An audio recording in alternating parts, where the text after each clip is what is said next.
All right, good morning, everybody. Happy testing week, except for not for you guys. It's going to be a crazy week, but luckily for you guys as sophomores, you are pretty much free Monday or Tuesday, Wednesday, and Thursday. Free as in no Zoom meetings, and all of your stuff will be posted first thing in the morning for pretty much all of your classes, and you can knock it out and get things done and use the time to make sure you're passing all of your classes. So last Friday, we did our second book club meeting. And I know a couple of us were waiting on that last slide for more people to participate. And so I invite you to go back and look at that. If you click on this link, it'll take you back to the folder where you can access your group members and like your group Jamboard and all that stuff. Okay. So go back in and check that out. You guys have some really interesting conversations going on in some of your groups. I'm enjoying them. Okay, so this week you have your second major grade. It's not a lot of writing. It's a super short assignment, mostly visual, but it's going to be based on whatever it is that you've been reading throughout this process. So if you've been reading a book or going through different books, I think at this point I'm on my third. I'm about chapter 8 of Scythe at this point, and I've read I'm Not Your Perfect Mexican Daughter and Children of Blood and Bone. But I think I'm either going to use Children of Blood and Bone or maybe Scythe, I don't know, for this project, okay? I might even choose the first one. I haven't decided. So in this plan, which is a grade and also a way for you to earn your attendance credit for today, I want you to think about these things. We've examined the setting of your books. We've examined how our characters are interacting within that setting. We are looking at, whether or not they're an insider or an outsider. We've looked at their motivation. We've looked at the kinds of dilemmas that they face. And so that is what this project is going to be about, those four major things, okay? So if you have your book selected, great, you're going to use that. But if not, I linked all of the ones that we've been talking about. Even last week's excerpt, Ember in the Ashes, can be something that you use as well. So we have tried all of this already. You have answers for this in your attendance checks that you can go back in and look at. So this plan is basically what you need for your project. And so on the description, you're going to have two options.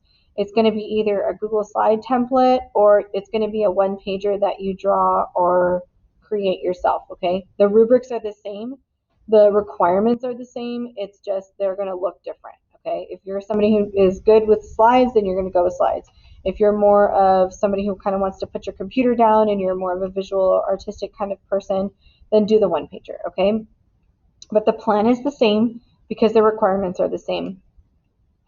So on this plan, you're going to start looking at two areas that you're going to need text evidence. If you have that already ready to go, it's going to make the process so much easier. So the first slide or the first square on your one-pager will be based on setting, where you describe the time, place, and cultural values of the setting. And we talked about these notes right here. If you click on the little hyperlink, I don't know why it's not letting me click it. But in yours, you'll be able to click on the setting notes, okay? So you'll type your response there. You'll include a quote that kind of captures the setting. Then you need to identify a major theme. What can be learned? What, I guess, moral, comes away from reading this book, right? And not just about the characters, but how does this relate in the situation outside the book? So in I'm Not Your Perfect Mexican Daughter, obviously she's struggling a lot with mental health and control. And so I would think that, acceptance and tolerance and understanding that communication matters in any relationship could be, something that comes out of that book. For Children of Blood and Bone, it might be something based off of power or oppression, because that's what's happening in that book. And then in Scythe, they talk a lot about the value of life. They talk a lot about different types of rules, and the types of people that should be in power are typically the people that don't want it. And so just kind of some of my observations based off of that. Once you identify one theme, you want to explain how the setting and either the characters support or contribute to that, okay? And I kind of just briefly mentioned that in my examples. So then you're going to give me your character description of your protagonist or your main character, and then discuss how the setting impacts them. And so in Children of Blood and Bone, they travel in a lot of different places. In fact, there's a map at the beginning of the book, and there is kind of like the capital, but then there are some sacred temples. and the fact that they're on this quest, to restore these artifacts, the setting matters. For I'm Not Your Perfect Mexican Daughter, she grew up in a really rough area in Chicago, and that shapes her experiences. And then in Scythe, this setting of their society, and I think they call it Mid-America, that impacts, my main character because, these rules that are involved are now affecting her and him, because I think Rowan is a good character too, in different ways, right? So they need to have this setting of this type of society in order for them to take these rules that push against a lot of those rules, okay?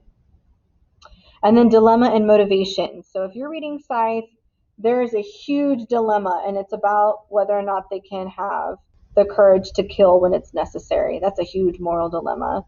And same thing in I'm Not Your Perfect Mexican Daughter, and same thing in Children of Blood and Bone. These are really important internal conflicts that these characters are facing with external factors like either their setting or restoring artifacts, or they have to physically go and learn certain things. And then there is an infographic here, and I'm sorry my links aren't working on this live document, where it shows you the difference between a dilemma and a moral dilemma. But then you want to identify what are their needs, right? What do they need to fulfill? What do they need to accomplish? And there's no text evidence there. The only text evidence that I need are for setting and character description, which are very easy and are in all the excerpts that I've provided. And I guarantee all of your books will have this as well. If you want to be pretty cool about this and not have to physically type it, you could always take a picture of the text evidence you want to use.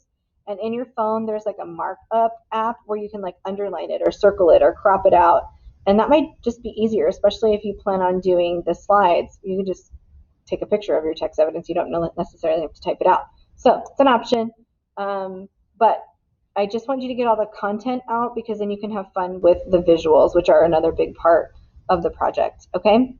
So this week, because we have asynchronous days on Tuesday, Wednesday, and Thursday, sorry for my typo, you need to watch my videos and look at my models, because I'm going to model each individual section of the slide decks. And the one pager, I do have a finished copy for you to look at, but there won't be live Zoom. So you need to make sure you're checking in, you're completing your attendance checks. And as long as you complete the attendance checks, it's the part of the project you need to be working on that day anyway. So it's pretty nice. You're getting ahead on your project, you're getting attendance credit for it, and you don't have to be live on Zoom. I will make sure that they are published prior to 9 o'clock every single day. So we will meet back on Zoom on Friday. Hopefully I'll see you guys later today. And I hope you have a great week. If you know any teachers that you value, make sure you wish them a happy Teacher Appreciation Week, because we are busting our butts for you guys. All right? 1 month from today, it's summer, people. We can do this. Have a great afternoon. We'll see you soon.